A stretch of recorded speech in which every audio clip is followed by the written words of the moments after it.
नमस्कार, मैं पवन आज की इस वीडियो पर आप सभी छात्रों का स्वागत करता हूं। कल सीएम अनुप्रति कोचिंग योजना से रिलेटेड आप सभी छात्रों के लिए सामाजिक न्याय एवं अधिकारिता विभाग से एक नोटिस जारी हुआ था। अब उस नोटिस को लेकर काफी ज्यादा जो स्टूडेंट है वो कंफ्यूज हो रहे हैं कि वो जो नोटिस है वो आप सभी के लिए है या नहीं है। वो सब कुछ आज के इस वीडियो में आप सभी छात्रों को मैं क्लियर करने वाला हूँ। लगातार काफी छात्रों के मेरे पास में कमेंट आ रहे हैं कि सर जैसे मेरे फोरम में शॉर्ट लिस्टेड शो कर रहा है या मेरे फोरम में अप्रूव्ड बाय डीएलओ शो कर रहा है, वो कब तक एक तरीके से कंटिन्यू होने के बाद में फाइनल लिस्ट है वो जारी हो जाएगी। वो इस वीडियो के माध्यम से आपको बिल्कुल देखने को मिलेगा। अभी फिलहाल आपको पता है कि जो सीएम अनुप्रति कोचिंग योजना है इसके जो फोरम है आपके काफी ज्यादा लेट स्टार्ट हुए हैं। उसी के साथ में हॉस्टल से रिलेटेड इस नोटिस में है वो काफी बड़ी अपडेट है, वो आप सभी छात्रों के लिए दे रखी है, जो कि इस वीडियो के माध्यम से बिल्कुल मैं क्लियर करूंगा। जब आपके फोरम स्टार्ट हुए थे तब मैंने आप सभी छात्रों के लिए एक डिटेल वीडियो बनाया था। उस वीडियो में मैंने आप सभी छात्रों को क्लियर किया था कि सभी कोचिंग में एक तरीके से आपको हॉस्टल सुविधा है वो नहीं मिलेगी, भोजन की सुविधा है वो आपको नहीं मिलेगी। कुछ कोचिंग रहती है जो कि एक तरीके से जिनकी अवधि है वो ज्यादा रहती है, ठीक है। अभी जैसे मैं बात करूँ कांस्टेबल की बात करूँ तो वो 6 मंथ का ही एक तरीके से कोर्स है, ठीक है। बाकी और जो कोर्सेज रहते हैं जिनकी अवधि 1 साल की 2 साल की रहती है उनमें ज्यादा यहाँ पर आपको फ्री में मतलब कि यहाँ पर 40,000 रुपए है आपको वो दिए जाते हैं हॉस्टल की फीस के रूप में या एक तरीके से रूम के किराए को लेकर। अब ये जो पैसा आता है वो डायरेक्ट आपके अकाउंट में आता है, ठीक है। यहाँ पर ऐसा नहीं है कि डायरेक्ट कोचिंग के अकाउंट में आएगा, नहीं। आपका जो वेरीफाइड एक तरीके से अकाउंट रहेगा या आपका खुद का अकाउंट हो या एक तरीके से आपका जॉइंट अकाउंट हो, आपकी मदर के साथ में हो, आपके फादर के साथ में हो, तो उस अकाउंट में जो पैसा है 40,000 रुपए वो एक साथ है वो आपके अकाउंट में है वो डाल दिए जाएंगे। अभी फिलहाल ये जो नोटिस आया है इसके बारे में आपको चलिए मैं क्लियर कर देता हूं। उसके बाद में आपके जितने भी डाउट है वो इसी वीडियो के माध्यम से आप सभी छात्रों को मैं क्लियर है वो करने वाला हूं।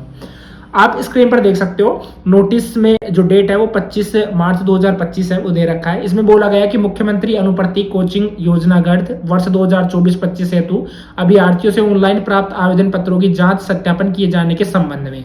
इससे यह चीज क्लियर हो चुकी है कि नोटिस आपके लिए नहीं है। बिल्कुल जो कार्यकर्ता रहते हैं एक तरीके से जो भी स्टाफ मेंबर रहते हैं सामाजिक न्याय एवं अधिकारिता विभाग के, उन सभी के लिए है, या एक तरीके से जो जिला अधिकारी रहते हैं जो कि आपका डीएलओ रहते हैं जो कि आपका फॉर्म वगैरह चेक करते हैं, फॉर्म में कोई त्रुटि तो नहीं है या फॉर्म में कोई डॉक्यूमेंट्स की कमी तो नहीं है, कोई डॉक्यूमेंट्स फॉल्ट तो नहीं है, ये सब कुछ इनके द्वारा चेक किया जाता है। तो उन सभी के लिए नोटिस है वो जारी हुआ है। इसमें आपको डायरेक्ट है वो मैं क्लियर कर देता हूँ। देखो इसमें बोला गया है कि प्रोविजनल मेरिट लिस्ट है वो आपकी जारी हो चुकी है। सबसे पहले आपको मैं बता दूं काफी छात्रों को कंफ्यूजन रहता है। देखो लिस्ट में नाम आ चुका है तो आपको जो वेबसाइट है यानी कि एसएसओ आईडी है उसके ऊपर आपको अपडेट है वो लगातार रहना पड़ेगा।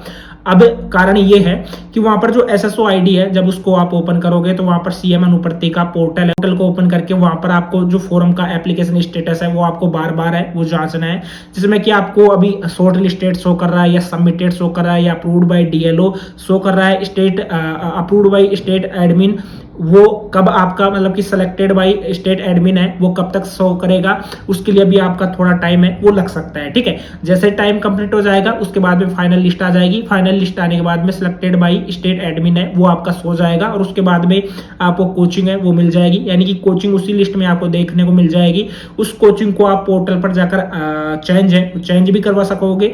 साथ ही में चेंज करवाने के साथ ही में आपको जब से आपको कोचिंग मिल जाएगी उसके 1 मंथ के अंडर आपको उस कोचिंग में एडमिशन है वो लेना होगा। अगर 1 मंथ से ज्यादा दिन हो जाते हैं तो वो कोचिंग आपको नहीं मिलेगी, ठीक है। यानी कि वो जो कोचिंग आपको मिलेगी वो रद्द कर दी जाएगी और उस चीज का किसी अदर स्टूडेंट को लाभ है बेनिफिट है वो मिल जाएगा।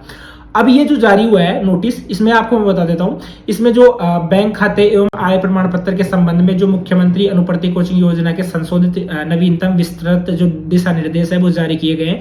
एक तो आय प्रमाण पत्र को लेकर जारी किया गया है और दूसरा यहाँ पर बैंक खाते के सत्यापन को लेकर जारी किया गया। यहाँ पर उत्तरदायी व्यक्ति है जैसे कि आपका आय प्रमाण पत्र होता है उस पर किन 2 लोगों के सिग्नेचर होने चाहिए, ठीक है। इसमें काफी लोगों के यहाँ पर नाम है वो दिए गए हैं, इनके अगर सिग्नेचर होंगे तो आपके आय प्रमाण पत्र में कोई भी दिक्कत है वो देखने को नहीं मिलेगी। जैसे फर्स्ट में आपको मैं बता दूं, संसद सदस्य है, विधान है, या सदस्य राजपत्रित अधिकारी है, ठीक है, राजपत्रित अधिकारी है, या एक तरीके से जिसके पास में जो मोहर वगैरह लगाते हैं, ठीक है, जैसे कि कोई तहसीलदार हो गया, या एक तरीके से कोई जयन हो गया, उसी के बाद में कोई आपका लेक्चरर वगैरह हो गया स्कूल में, उनके द्वारा अगर आपके साइन किए जाते हैं, ठीक है, तो उत्तरदायी व्यक्ति है, तो उनके यहाँ पर साइन है वो बिल्कुल अप्रूव्ड है, वो माने जाएंगे, वेरीफाई है वो माने जाएंगे। साथ ही में PHC या CASC है, वो चिकित्सक है, BDO है, ठीक है, सहायक अभियंता है, इनके अगर सिग्नेचर है तो कोई प्रॉब्लम है वो देखने को नहीं मिलेगी आपके आय प्रमाण पत्र में। अब उसी के बाद में जो इंपॉर्टेंट है वो आपको मैं बता देता हूं। अब है आपके आवास और भोजन से रिलेटेड। इसमें बोला गया है कि आवास भोजन भत्ते का भुगतान किया जाना है उन परीक्षाओं में अभ्यर्थियों के आवेदन में ही अभ्यर्थी के स्वयं का बैंक खाता अथवा अभ्यर्थी का उसके माता पिता अभिभावक के साथ संयुक्त बैंक खाता के साक्ष्य स्वरूप आवेदन में बैंक खाते की जांच सत्यापन किए जाने के प्रावधान के स्थान पर विभाग द्वारा पात्र एवं योग्य अभ्यर्थियों की अंतिम मेरिट सूची जारी करने के उपरांत उस मेरिट सूची में चयनित अभ्यर्थियों द्वारा संबंधित कोचिंग संस्थान में ज्वाइन, ठीक है, कर लिए जाने के उपरांत संबंधित अभ्यर्थियों को SMS अथवा अन्य किसी उचित माध्यम से सूचित कर अभ्यर्थी को उसके बैंक खाता अथवा उसके माता पिता अभिभावक के साथ संयुक्त बैंक खाता का पूर्ण एवं सही विवरण है अनिवार्य रूप से भरवाया जाएगा और एक तरीके से इसके प्रूफ के रूप में उसको ऑनलाइन पोर्टल है उसके ऊपर अपलोड भी किया जाएगा, यानी कि जो बैंक की पासबुक है उसकी फोटो है या एक तरीके से स्कैन करके उसको पोर्टल पर अपलोड भी किया जाएगा। इससे एक चीज क्लियर हो चुकी है कि जो आपका बैंक अकाउंट है वो आपका खुद का होना चाहिए, अगर खुद का नहीं है तो ज्वाइंट अकाउंट होना चाहिए। जैसे आपकी मदर के साथ में ज्वाइंट अकाउंट है SBI में, या आपके फादर के साथ में ज्वाइंट अकाउंट है तो आपका चल जाएगा। अगर आपका सेपरेट मदर का अकाउंट है तो बिल्कुल नहीं चलेगा, फॉर्म है वो आपका रिजेक्ट हो जाएगा। अगर आपके फादर का अकाउंट है तो भी फॉर्म है आपका वो रिजेक्ट हो सकता है। बिल्कुल यहाँ पर एक एक पॉइंट अच्छी तरीके से क्लियर किया है। साथ ही में बुक का सही एवं पूर्ण मिलान संबंधित विभागीय जिलाधिकारी के स्तर पर किया जाएगा। अतः बैंक खाते के कारण किसी भी आवेदन पत्र को निरस्त नहीं किया जाए, यह सक्षम स्तर से अनुमोदित है। अब उसी के बाद में आप सभी छात्रों को मैं क्लियर कर दूं, देखो आपकी फाइनल लिस्ट आएगी, फाइनल लिस्ट का मैंने क्लियर कर दिया। फाइनल लिस्ट में प्रोसेस क्या रहेगा, अभी आपके फॉर्म में है वो सबमिटेड शो कर रहा होगा, शॉर्ट लिस्टेड शो कर रहा होगा, या अप्रूव्ड बाय DLO शो कर रहा होगा। अभी अगर आपके फॉर्म में शॉर्ट लिस्टेड शो कर रहा है तो आपको वेट करना है, अप्रूव्ड बाय DLO है वो जल्द ही वहां पर शो करेगा। आपको लगातार जो स्टेटस है, एप्लीकेशन स्टेटस है, उसको आपको जांचते हुए रहना है।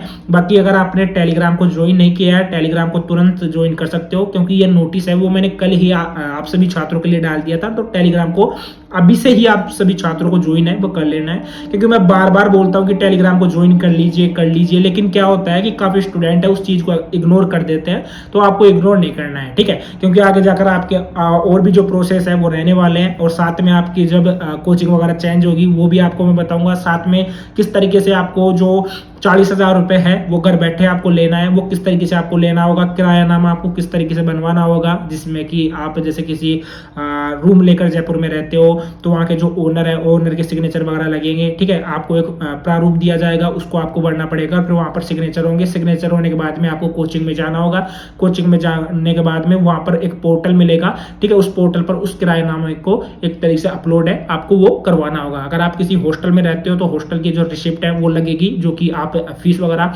वहां पर सबमिट करते हो, ठीक है, पे करते हो, तो उसकी रिसिप्ट है वो लगती है। तो ये एक कंप्लीट प्रोसेस रहता है जिसके बारे में मैंने आप सभी छात्रों को बता दिया है। बाकी जितने भी जो स्टूडेंट है, अभी आप सभी छात्रों को ध्यान में रखना होगा कि जो ये CM अनुप्रति कोचिंग योजना है वो सभी छात्रों के लिए है, ठीक है। बाकी अगर इसमें आपका फॉर्म रिजेक्टेड हो चुका है तो मैंने लास्ट वीडियो में बताया था कि आपको क्या करना होगा, वहां पर मैंने नंबर वगैरह भी आपको शो किए थे। उन नंबर्स को आप उस वीडियो को जाकर देख सकते हो, उस वीडियो का लिंक आपको डिस्क्रिप्शन बॉक्स में मिल जाएगा, तो वहां पर मैंने कंप्लीट जानकारी है वो दे रखी है। अभी ये जो नोटिस था ये आपके लिए बिल्कुल भी नहीं है, ठीक है, तो बिल्कुल निश्चिंत रहिए, आपके लिए इसमें कुछ भी ऐसा नहीं है। ये सब कुछ एक तरीके से जो भी कार्यकर्ता रहते हैं उन सभी के लिए है, जो कि सामाजिक न्याय एवं अधिकारिता विभाग में कार्य करते हैं, उनके लिए है। वो अपने स्तर से जो भी कार्य करेंगे वो खुद करेंगे, ठीक है, इसमें आपका कोई भी रोल नहीं है। आज के इस वीडियो में इतना ही, मिलते हैं किसी नेक्स्ट वीडियो में। बाकी अगर आपका कोई डाउट रहता है कमेंट बॉक्स में कमेंट करके पूछ लेना, और जिसको भी दिक्कत हो रही है किसी भी चीज़ में तो कमेंट बॉक्स में कमेंट जरूर कर सकते हैं, ठीक है। बाकी आपको मैं इंस्टाग्राम पर मिल जाऊंगा, टेलीग्राम का लिंक अब मैंने दे रखा है, साथ में कमेंट बॉक्स है उसमें भी मैं पिन कर दूंगा, तो एक बार जाकर आप टेलीग्राम को जरूर ज्वाइन कर लेना। आज के लिए इतना ही, चैनल को भी सब्सक्राइब कर लेना।